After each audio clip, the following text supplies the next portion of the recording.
नमस्कार दोस्तों, स्वागत है आपके अपने यूट्यूब चैनल टारगेट नौकरी यार पर। आप देख रहे हैं बीएड परीक्षा 2020 के जो क्वेश्चनों की सीरीज है ये। और इसमें हमने वो क्वेश्चन लिए हैं जो प्रीवियस ईयर में आए हुए हैं। तो हमने सभी प्रीवियस ईयर के जो क्वेश्चन है उनका विस्तार से अध्ययन किया है इसमें। और जिससे कि आप का जो भी क्वेश्चन है उससे संबंधित अगर कोई भी क्वेश्चन आ जाए तो उससे बाहर नहीं जाए। इसमें हमने करंट के क्वेश्चन को छोड़कर बाकी सभी क्वेश्चनों का विस्तार से अध्ययन किया है। तो आइए चलते हैं पूरे क्वेश्चनों पर। और अगर आप चैनल पर नए हैं, चैनल को सब्सक्राइब जरूर कर लें, बेल आइकन अपना ऑन रखें। वीडियो अच्छी लगे तो वीडियो को लाइक जरूर कर दें। तो आइए चलते हैं क्वेश्चनों पर। देखिए दोस्तों, आज के हैं हम जो कि 2017 का हमने पेपर लिया है। और इसमें देखिए पहला क्वेश्चन है, इसरो ने फरवरी 2017 में निम्न में से किस ध्रुवीय उपग्रह का प्रक्षेपण प्रक्षेपण यान से 104 उपग्रह का प्रक्षेपण किया था। तो देखिए यहाँ पर जो करंट का क्वेश्चन है तो इसका आंसर हम बता देते हैं, PSLV C37, यानी कि इसका आंसर कौन सा हो जाएगा, ए ऑप्शन हो जाएगा। ठीक है, तो ये करंट के क्वेश्चन है। 18 मार्च 2017 को मध्य प्रदेश उच्च न्यायालय के नए मुख्य न्यायाधीश के पद पर कौन बनी थी। ठीक, कौन ने शपथ ली थी, तो 2017 की बात है। तो यहाँ पर बी ऑप्शन हो जाएगा, हेमंत गुप्ता। ठीक है, लेकिन इसका जो करंट है, जैसे करंट भी जो आई है तो उससे संबंधित जो क्वेश्चन है जैसे उसके हम अलग वीडियो बनाएंगे। अभी जो है कल तक आपको वीडियो मिल जाएगी। देखिए अगला क्वेश्चन है, निम्नलिखित में से किस साहित्यकार को वर्ष 2016 का मूर्ति पुरस्कार देने की घोषणा की गई थी। तो इसका पहला ऑप्शन है ए। ठीक, MP वीरेंद्र कुमार। अब चलते हैं, एक क्वेश्चन और है करंट का, निम्न में से भारत का कौन सा हवाई अड्डा विश्व का 112वां व्यस्ततम एयरपोर्ट बन गया है। ठीक, तो इसका आंसर हो जाएगा इंदिरा गांधी अंतर्राष्ट्रीय एयरपोर्ट, यानी ऑप्शन नंबर ए। ठीक, अब एक क्वेश्चन और है। देखिए 21 मार्च 2017 को जारी मानव विकास रिपोर्ट 2016 में भारत का स्थान कौन सा था। तो भारत का स्थान इसमें कौन सा था, 131वां था 2017 में। ठीक, अब चलते हैं, हम विस्तार से अध्ययन करेंगे। देखिए एक एक क्वेश्चन का। तो पहला क्वेश्चन है हमारे पास इसमें कि किस शासक ने अपनी राजधानी के लिए आगरा का चयन किया था। तो इसमें ऑप्शन कौन सा हो जाएगा, तो इसमें हो जाएगा option number D, Sikandar Lodhi. देखिए सिकंदर लोधी ने जो आगरा राजधानी चेंज की थी वो 1504 में की थी। ठीक, सिकंदर लोधी। तो सिकंदर लोधी किस वंश का था, लोधी वंश का था। तो अगर लोधी वंश की स्थापना पूछी जाती है किसने की थी, तो बहलोल लोधी ने इसकी स्थापना की थी, किसकी, लोधी वंश की। ठीक, और देखिए अगर ये पूछता है कि जो लोधी वंश है वो कब से कब तक चला था, तो 1451 से लेकर 1526 तक चला था। ठीक, 1526 तक चला था। और 1526 में इसका अंतिम शासक कौन था, इब्राहिम लोधी। ठीक है, इब्राहिम लोधी से क्वेश्चन ज्यादा पूछी जाती है, क्योंकि 1526 में क्या हुआ, 1526 में हुई थी पानीपत का युद्ध। पानीपत का प्रथम युद्ध हुआ था इब्राहिम लोधी और बाबर के बीच। इसमें इब्राहिम लोधी मारा गया, जिससे कि यहाँ पर अकबर ने मुगल वंश की, सॉरी, बाबर ने यहाँ पर मुगल वंश की स्थापना की 1526 में इब्राहिम लोधी को हराने के बाद। ठीक है, तो ये क्वेश्चन काफी बार पूछा जाता है कि जो बाबर था उसने मुगल वंश की स्थापना किसको हराकर की थी, तो 1526 में इब्राहिम लोधी को हराकर की थी। वैसे एक क्वेश्चन इससे और पूछा जाता है कि इसके जो वजीर था सिकंदर लोधी का, उसने एक मोठ मस्जिद नाम से एक मस्जिद का निर्माण कराया था दिल्ली में। ठीक है, मोठ मस्जिद। ठीक, तो इससे भी ये भी क्वेश्चन पूछा जाता है। और एक क्वेश्चन इससे और पूछा जाता है कि इसके जो सिकंदर लोधी की समकालीन कौन से कवि थे, तो कबीर दास जी जो थे, कबीर दास कौन थे, इसके समकालीन थे। ठीक है, कबीर दास कौन थे, समकालीन थे। ठीक, अगले क्वेश्चन में चलते हैं हम। इसमें उत्तर प्रदेश के किस स्थल से नवपाषाण काल के औजार हथियार मिले हैं। तो यहाँ पर है सराय नगर। ठीक है, ये भी जो करंट का ही मामला था, सराय नहर राय से मिले हैं। अगला क्वेश्चन है हमारा, टाइगर परियोजना किस वर्ष की गई, शुरू की गई टाइगर परियोजना। देखिए ये क्वेश्चन काफी बार पूछा गया है और SSC में भी ये कई बार पूछा गया है क्वेश्चन। ठीक, तो इसका आंसर हो जाएगा ऑप्शन नंबर ए, 1973। ठीक है, जब हमने टाइगर परियोजना की बात की है तो और परियोजना भी पूछ सकता है। तो 1973 में एक परियोजना और शुरू की गई, उसका नाम था गिर परियोजना। ठीक है, गिर परियोजना शुरू की गई थी इसी समय, कब, 1973 में। और जब परियोजना की बात कर रहे हैं तो एक हाथी परियोजना शुरू कब की गई, हाथी से पूछ सकता है हाथी परियोजना शुरू कब की गई, तो ये की गई थी 1992 में। ठीक है, हाथी परियोजना। तो इससे संबंधित क्वेश्चन जो है पूछ सकता है। अगला, अगर एक और लाल पांडा, ठीक है, ये लाल पांडा ज्यादा पूछा जाता है कि लाल पांडा जो परियोजना है वो कब शुरू की गई, क्योंकि देखिए लाल पांडा जो है वो 96 मतलब 1996 में शुरू की गई। लाल पांडा इसलिए इंपॉर्टेंट हो जाता है कि जो IUCN यानी कि रेड डाटा बुक है, उसका जो लोगो है वो लाल पांडा है, तो इस वजह से पूछे लिया जाता है कि लाल पांडा परियोजना कब शुरू की गई, तो 1996।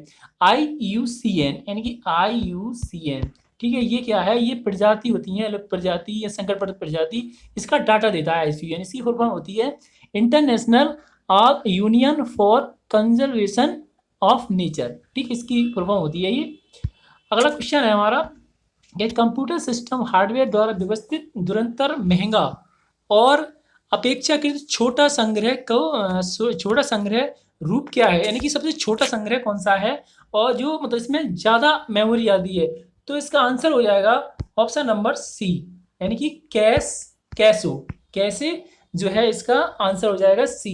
देखिए कंप्यूटर ये जो है लैपटॉप वगैरह में चलती है, ये मेमोरी होती है एक प्रकार की, ठीक। अब चलते हैं अगले क्वेश्चन पर। देखिए यहाँ पर अगला क्वेश्चन है हमारा, ये आ गया, देखिए रिएक्टर स्केल का प्रयोग किसके मापने के लिए किया जाता है, रिएक्टर स्केल का प्रयोग किसके मापने के लिए किया जाता है, तो आंसर हो जाएगा यहाँ पर ऑप्शन नंबर बी, भूकंप की तीव्रता मापने के लिए रिएक्टर स्केल का प्रयोग किया जाता है। देखिए जो रिएक्टर स्केल है वो फ्रांसीसी रिएक्टर ने बनाया था 1945 में, 1945 में बनाया था किसने, फ्रांसीसी रिएक्टर ने, इन्होंने अपने नाम पर ही इसका नाम रख दिया था। और इसमें एक पूछा जाता है इसमें कितने अंक होते हैं, तो इसमें 1 से लेके 9 तक अंक होते हैं इसमें, जो रिएक्टर स्केल होता है इसमें, ठीक है। अगर पूछा जाता है कि सिस्मोलॉजी किसका अध्ययन होता है, तो सिस्मोलॉजी अगर पूछा जाए तो होता है भूकंप की तरंगों का अध्ययन, ठीक, भूकंप की तरंगों का अध्ययन। और भूकंप की जो तीव्रता किसमें मापते हैं, वो रिएक्टर स्केल में मापते हैं। एक क्वेश्चन और पूछा जाता है यहाँ से कि भूकंप आने पर कौन सी गैस सबसे ज़्यादा निकलती है, तो रेडॉन गैस निकलती है। कौन सी, रेडॉन गैस का उत्सर्जन होता है सबसे अधिक, और ये सबसे भारी अक्रिय गैस है, ठीक। अगला क्वेश्चन है भागीरथी और अलकनंदा गंगा में कहाँ पर मिलती हैं, ठीक है, भागीरथी और अलकनंदा गंगा में कहाँ पर मिलती हैं, तो यहाँ पर ऑप्शन नंबर इसका कौन सा हो जाएगा, इसका ऑप्शन हो जाएगा देवप्रयाग में मिलती हैं, ठीक है, बिल्कुल आंसर सही है Devprayag, option number B, Devprayag में मिलती हैं भागीरथी और अलकनंदा, ठीक। अब पूछा जाए कि जो उद्गम कहाँ से होता है इसका, गंगा का जो उद्गम होता है वो होता है गंगोत्री से होता है, ठीक। और जो भागीरथी तो देखिए निकलती है गंगोत्री से, और अलकनंदा कहाँ से निकलती है, तो अलकनंदा निकलती है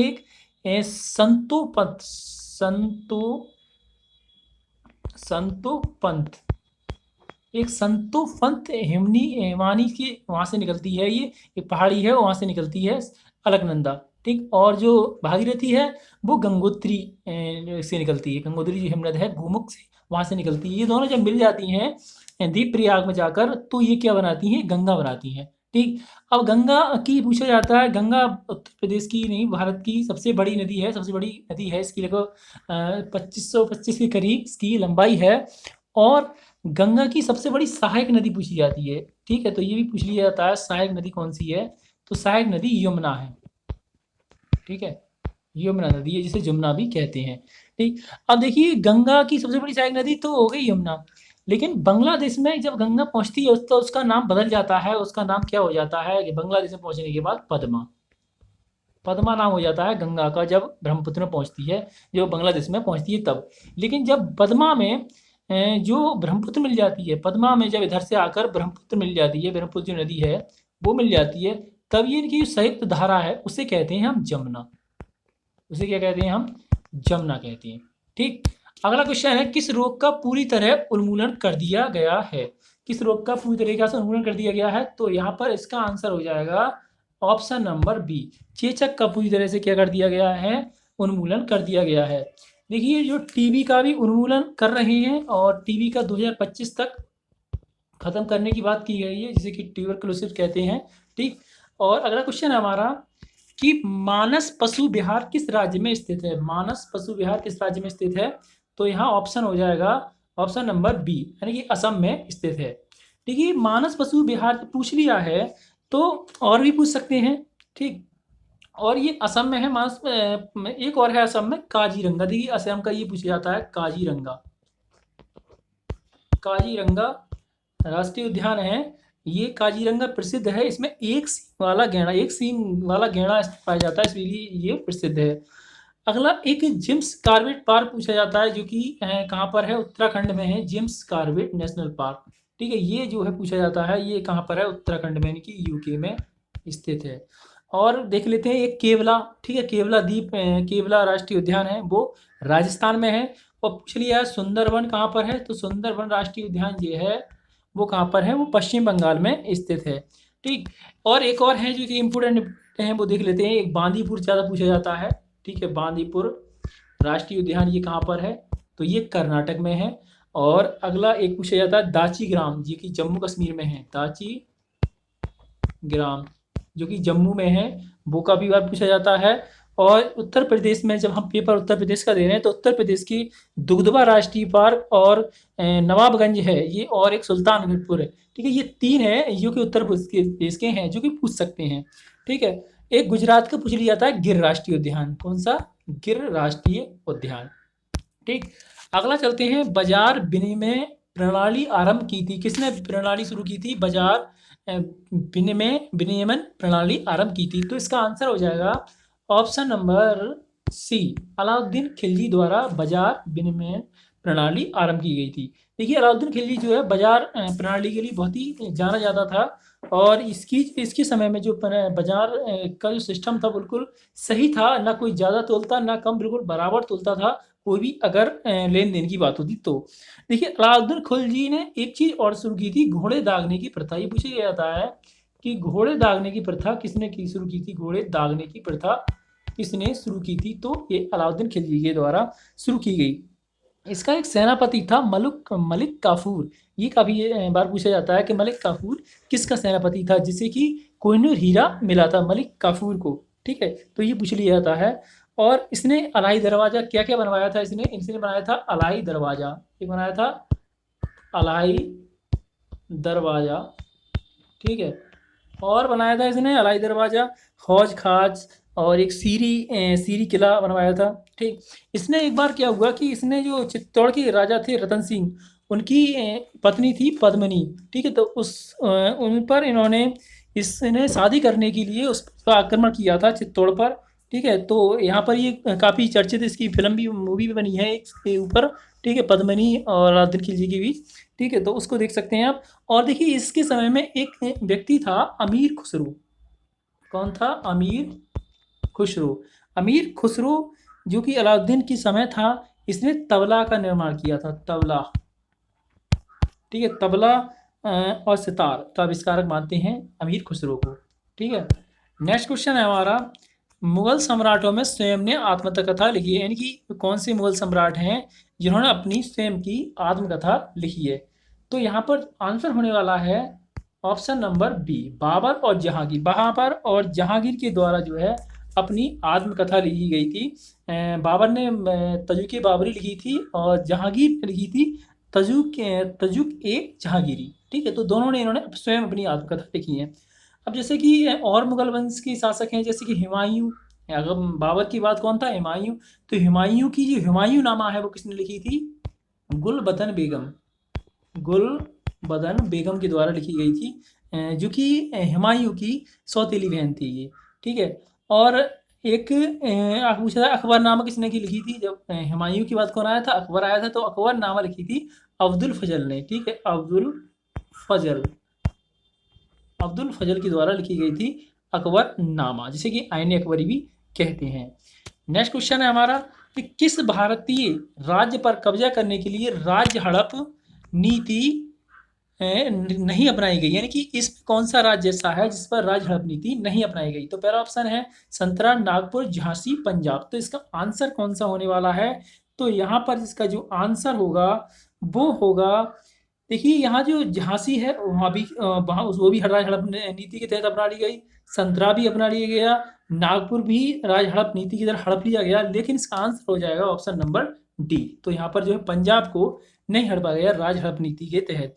देखिए 3 ऑप्शन तो ये हो गए, अब पूछ लिया इससे अलग भी कोई ऑप्शन आ जाए, संतारा भी हड़पा गया, झांसी भी, नागपुर भी, और एक करौली अवध। ठीक है, करौली और अवध ये भी हैं जो कि हड़पे गए थे, और एक है बाघाट और एक उदयपुर। ये इतने जगह हैं, इनको हड़प नीति के तहत अपनाया गया, यानी कि हड़पा गया था। तो ये राज हड़प नीति चलाई किसने थी? तो ये लॉर्ड डलहौजी के द्वारा शुरू की गई थी राज हड़प नीति, जिसके तहत राज्यों को हड़प लिया जाता था। ठीक है, और इसमें देखिए वैसे विस्तार से इसका अध्ययन करेंगे तो बहुत समय लग जाएगा, लेकिन हम ज़्यादा से ज़्यादा जो है मेन क्वेश्चनों पर बात कर रहे हैं यहाँ पर, जिससे कि इससे संबंधित क्वेश्चन जो हैं। अगर दूसरे विश्व युद्ध के दौरान निम्नलिखित में से कौन सा देश 3 ध्रुवीय शक्तियों में से एक नहीं था जिन्होंने मित्र राष्ट्र शक्तियों के विरुद्ध युद्ध किया था? ठीक है, तो यानी मित्र राष्ट्र के विरुद्ध युद्ध किया था, तो ऑप्शन नंबर इसमें हो जाएगा सी, यानी कि चीन नहीं था। देखिए अब हम बात कर लेते हैं मित्र राष्ट्र और ध्रुवीय राष्ट्र कौन कौन से थे। तो मित्र राष्ट्र पे कौन कौन से थे? तो मित्र राष्ट्र था एक सोवियत रूस, ठीक है, सोवियत संघ था उस समय, रूस, इंग्लैंड और फ्रांस, अमेरिका, और एक था चीन। तो चीन किस में था? ये था मित्र राष्ट्र में। ठीक है, रूस, अमेरिका, अमेरिका और यहाँ पे इंग्लैंड, फ्रांस, चीन, ये थे मित्र राष्ट्र में। ठीक है, अब ध्रुवीय राष्ट्र कौन से थे? तो ध्रुवीय राष्ट्र में थे मात्र 3 देश थे ध्रुवीय राष्ट्र में, जर्मनी, इटली और एक कौन सा था? एक था जापान। ठीक है, सबसे ज़्यादा जापान को झेलना पड़ा था ये द्वितीय विश्व युद्ध, क्योंकि यहाँ पर द्वितीय विश्व युद्ध देखिए चला कब से था ये? तो 1 सितंबर से चला था। यहाँ पर डेट भी पूछ ली जाती है अब तो। 1 सितंबर 1939 से ये शुरू हुआ था, और चला कब तक था? ये चला था 14 अगस्त 1945 तक चला था। 14 अगस्त 1945 तक चला था, 1 सितंबर से लेकर। ठीक, देखिए इसमें इसका अगर पूछ लिया जाता है तत्कालीन क्या कारण था होने का, तो जर्मनी द्वारा पोलैंड पर आक्रमण इसका तत्कालीन कारण था। और एक बात इसमें और पूछी जाती है कि जापान पर इसमें बम गिराए गए थे 6 अगस्त को। एक गिराया गया था 6 अगस्त को हिरोशिमा पर, और 9 अगस्त को गिराया गया था नागासाकी पर। तो हिरोशिमा नागासाकी जो कि जापान के शहर थे, बहुत प्रसिद्ध शहर थे उस समय और बहुत ज़्यादा विकसित शहर थे, तो उन पर आक्रमण करने मतलब अमेरिका द्वारा बम गिराए जाने के बाद उसकी जो सिस्टम था वहाँ का, वो इतना बेकार हो गया कि वहाँ पर अभी भी अपंग बच्चे पैदा होते हैं। यानी कि अगर अभी कोई भी बच्चा पैदा होता है तो अपंग होता है, इसकी गर्मी के कारण। वहाँ परमाणु बम गिराए गए थे जो कि जब ही बनाए गए थे। ठीक है, जब 1945 में ही परमाणु बम का स्थापना की थी, हाँ, तो जब ही उन पर जो है जर्मनी पर जापान पर गिरा दिए गए थे वो बम। ठीक, उसके बाद है किसी चट्टान को स्वयं स्थान पर तोड़ देना क्या कहलाता है? ठीक है, स्वयं स्थान पर तोड़ देना यानी कि हल्का हल्का छन्ना, वो क्या कहलाता है? तो अपक्षहन कहलाता है। अगला क्वेश्चन है यूरोप की सबसे लंबी नदी कौन सी है? तो यूरोप की सबसे लंबी नदी कौन सी है? तो इसका आंसर हो जाएगा ऑप्शन नंबर डी, वोल्गा नदी जो है यूरोप की सबसे लंबी नदी है। और पूछा जाता है कि सबसे व्यस्त नदी कौन सी है? सबसे व्यस्त नदी कौन सी है? तो राइन, जो कि ऑप्शन दे रखा है ऑप्शन नंबर ए, जो कि सबसे व्यस्त पूछा जाए तो राइन नदी है। और सबसे लंबी नदी वो कौन सी है? वोल्गा नदी है। और पूछ लिया जाता है एक सबसे बड़ी नदी कौन सी है? तो सबसे बड़ी नदी कौन सी है? अमेजन नदी है। अमेजन नदी जो कि सबसे बड़ी नदी है। अमेजन सबसे बड़ी नदी हो गई जो कि दक्षिण अमेरिका में बहती है। और एक सबसे लंबी नदी पूछ लिया जाए तो कौन सा हो जाएगा? मिस्र जो है सबसे लंबी नदी हो जाएगी। ठीक है, उसके बाद हम अगले क्वेश्चनों पर चलते हैं। और यहाँ देखिए ये है अगला क्वेश्चन, निम्नलिखित में से कौन सा एक वितलीय अग्निशैल का उदाहरण है? यानी कि अग्निशैल का उदाहरण कौन सा है? तो ऑप्शन नंबर बी, ग्रेनाइट जो है अग्निशैल का उदाहरण है। देखिए हमारी जो शैलें हैं, चट्टानें, वो 3 उससे चट्टानों से मिलकर बनी होती हैं, 3 शैलों से मिलकर होती हैं, अग्निशैल, अवसादी और रूपांतरित। ठीक है, तो अवसादी शैल कौन सी होती हैं? तो अवसादी में क्या क्या आ जाती हैं? तो डोलोमाइट, चूना पत्थर। ठीक है, एक तो डोलोमाइट आ जाती है, एक चूना पत्थर जो कि CaCO3 इसका फॉर्मूला होता है, और एक सेल और कोयला। एक ज़्यादा पूछा जाता है कि कोयला किस चट्टानों में निकलता है? तो अवसादी चट्टानों में जो है कोयला निकलता है। और रूपांतरित का अगर उदाहरण देखा जाए तो रूपांतरित स्लेट जो है वो रूपांतरित चट्टान का उदाहरण है। ठीक है, अगला है भारत में रेलवे की स्थापना कब की गई? स्थापित किया गया था, रेलवे कब स्थापित किया गया था? तो इसका आंसर सभी को पता होगा, ऑप्शन नंबर बी, 1853 में शुरू की गई थी सबसे पहली ट्रेन, जो कि कहाँ से कहाँ तक की गई थी? मुंबई में शुरू की गई थी। मुंबई से ठाणे तक एक स्टेशन है मुंबई का, मुंबई से ठाणे तक शुरू की गई थी। ठीक है, तो ये उस समय किसी में 34 किलोमीटर, किसी में 36 किलोमीटर, तो ये 34 किलोमीटर की दूरी पर ये स्थापित की गई थी। तो और किसने शुरू की थी? तो लॉर्ड डलहौजी के द्वारा शुरू की गई और इसका इंजन का नाम था टक्कन क्यून, जो कि इसका इंजन का नाम था। अगला क्वेश्चन है कि पानीपत की पहली लड़ाई किसकी कब लड़ी गई थी? पानीपत का प्रथम युद्ध कब लड़ा गया था? हम पहले बात कर चुके हैं इसके बारे में। तो 1526 में पानीपत का प्रथम युद्ध बाबर और इब्राहिम लोदी, यानी बाबर और इब्राहिम लोदी के बीच लड़ा गया था। इसमें इब्राहिम लोदी की हार हुई और बाबर ने इस युद्ध के बाद मुगल वंश की स्थापना कर दी थी इंडिया में। ठीक, और जब प्रथम की बात कर रहे हैं तो द्वितीय युद्ध कब हुआ? तो द्वितीय युद्ध हुआ था 1556 में, यानी कि द्वितीय पानीपत का द्वितीय युद्ध कब हुआ था? तो 1556 में हुआ था, जो कि हेमू और बाबर जो अकबर का सेनापति था बैरम खां, उसके मध्य हुआ था। हेमू और बैरम खां के मध्य, ठीक है। और इस युद्ध में क्या हुआ कि हेमू की पराजय हुई और बाबर जो अकबर था वो फिर जीत गया, क्योंकि अकबर की तरफ से कौन था सेनापति? उसका बैरम खां। देखिए, जो हेमू है उसे भारत का अंतिम सूर्य कहा जाता है, क्योंकि उसके बाद कोई भी मुगल वंश को रोकने में कामयाब नहीं रहा था। जब ये दूसरे युद्ध की बात हो गई तो हम तीसरे युद्ध की भी बात कर लेते हैं, जो कि 1761 में हुआ था, पानीपत का तृतीय युद्ध, जो कि मराठा और अफगानों के बीच हुआ था। इसमें मराठों की हार हुई थी इस युद्ध में। ठीक है, अगला क्वेश्चन है, उच्च न्यायालय का न्यायाधीश बनने के लिए कम से कम कितने वर्ष का उच्च न्यायालय के अधिवक्ता के रूप में वकालत का अनुभव होना चाहिए? वकालत का अनुभव होना चाहिए।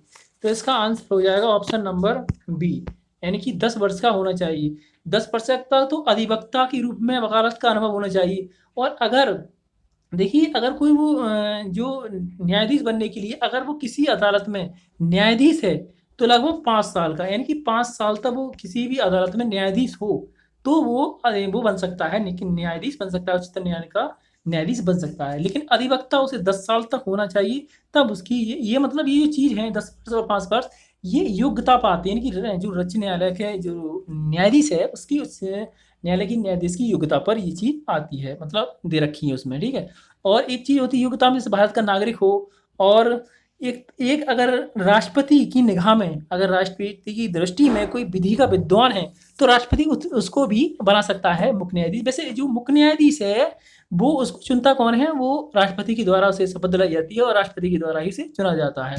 ठीक है, और वैसे इसकी जो कॉलेजियम व्यवस्था थी चुनने की वो लागू नहीं हो पाई पूरी तरीका से। ठीक है, तो उसमें हम बात नहीं करेंगे। अयस्क के ताप उपचार की प्रयोग में जिसमें गलाना और पकाना शामिल है, क्या कहते हैं? तो देखिए, इसका आंसर हो जाएगा यहाँ पर, ये अयस्क से संबंधित है। तो इसका आंसर है यहाँ पर पायरेट्रोलॉजी। यहाँ पर क्या है? पायरोमेट्रोलॉजी, जो कि अयस्क के ताप को उपचार और जिसमें गलाना आता है। ठीक है, तो उसे क्या कहते हैं हम? पायरेट्रोलॉजी। अगला क्वेश्चन है, निम्नलिखित में से क्या न्यूनतम वेग से कांच में संचलन करता है? यानी कौन सा जो वेग है वो कम वेग से, यानी न्यूनतम वेग से कांच में प्रभावित करता है? तो इसका आंसर हो जाएगा बैगनी प्रकाश। बैगनी प्रकाश जो है न्यूनतम वेग से जाता है अंदर। ठीक है, मतलब पार होता है अगर एक कांच से दूसरी साइड निकाला जाए। सबसे न्यूनतम वेग इसका है और सर्वाधिक वेग किसका होगा? तो लाल का होगा। ठीक है, सबसे न्यूनतम वेग से कांच में संचलन किसका होगा? बैंगनी रंग का। और सबसे अधिक किसका होगा? लाल रंग का। तो लाल रंग का कभी पूछ लिया था इसकी तरंग दैर्घ्य कितनी होती है? तो लाल रंग की सबसे ज़्यादा तरंग दैर्घ्य होती है कितनी? 7500 एंगस्ट्रॉम होती है इसकी तरंग दैर्घ्य। ठीक है, तरंग दैर्घ्य जो कि सबसे ज़्यादा होती है, और एक एंगस्ट्रॉम में 10 की घात -10 के करीब। ठीक है, 10 की घात -10 mm होती हैं एंगस्ट्रॉम में। और बैगनी की कितनी होती है? तो बैगनी की होती है 4000 एंगस्ट्रॉम होती है तरंग दैर्घ्य। ठीक है, तो ये इससे संबंधित क्वेश्चन हो गए। और इससे ये क्वेश्चन और पूछ लिया जाता है कि जो प्राथमिक रंग कौन सा होता है? तो प्राथमिक रंग के बारे में पूछा जाता है कौन कौन से होते हैं? तो हरा, नीला और लाल। नीला और लाल। ठीक है, इसे हम शॉर्ट में याद करते हैं RGB, red green in are. देखिए ऐसे RGB, रेड ग्रीन ब्लू, या HNL ऐसे याद कर लो, हरा नीला लाल। ठीक है, तो ये फुल फॉर्म मतलब ऐसे शॉर्ट में हमने याद किए हैं ये। ठीक है, तो ये 25 क्वेश्चन हो गए। उसके बाद वीडियो ज़्यादा बड़ी ना हो जाए, इसलिए हम 25 क्वेश्चन इसके बाद भी वीडियो में लेकर आएंगे। अगर वीडियो अच्छी लगी तो लाइक कर दें और शेयर भी करें। धन्यवाद।